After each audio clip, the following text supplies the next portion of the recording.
Take a look at what happened.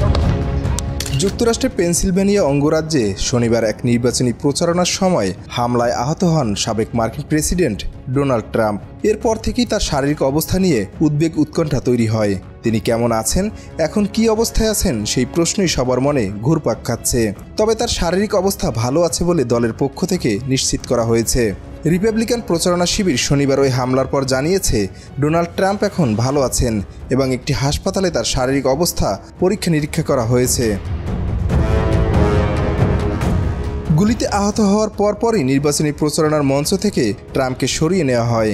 এক বিবৃতিতে ট্রাম্পের নির্বাচনী প্রচারণার মুখপাত্র স্টিভেন চিয়াং বলেন, হামলার ঘটনার সঙ্গে সঙ্গেই দ্রুত ব্যবস্থা নেওয়ায় সিক্রেট সার্ভিস এবং অন্যান্য আইন প্রয়োগকারী সংস্থাকে ধন্যবাদ জানিয়েছেন ডোনাল্ড ট্রাম্প।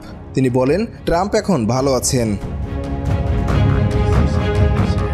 স্থানীয় সময় শনিবার সন্ধ্যা 6:15 পেনসিলভানিয়ার বাটলারে এক নির্বাচনী জনসভায় বক্তৃতা দেওয়ার সময় হামলার শিকার হন ট্রাম্প।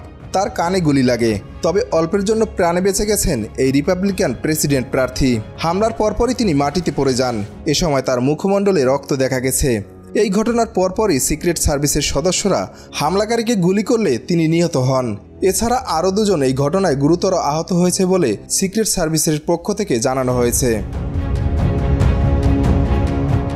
সামাজিক মাধ্যম ট্রুথ সোশ্যাল অ্যাকাউন্টে এক পোস্টে ট্রাম্প বলেন, গুলিতে ডান কানের উপরের অংশ ফুটো হয়ে গেছে। তিনি আরও বলেন, হঠাৎ করেই আমি বুঝতে পারি যে কিছু একটা ঘটে গেছে। আমি গুলির শব্দ শুনতে পাই এবং মনে হচ্ছিল আমার চামড়া ভেদ করে গুলি চলে গেছে।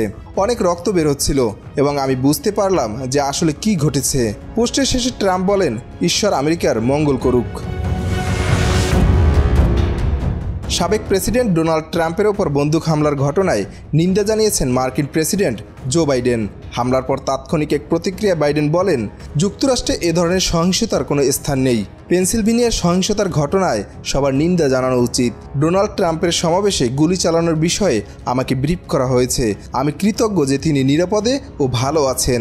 জো বাইডেন বলেন, আমি তার জন্য এবং তার পরিবারের জন্য ও সমাবেশে যারা ছিলেন তাদের জন্য প্রার্থনা করছি। যুক্তরাষ্ট্রে এ ধরনের সহিংসতার কোনো স্থান নেই। আমরা এ ধরনের ঘটনা মেনে নিতে পারি না।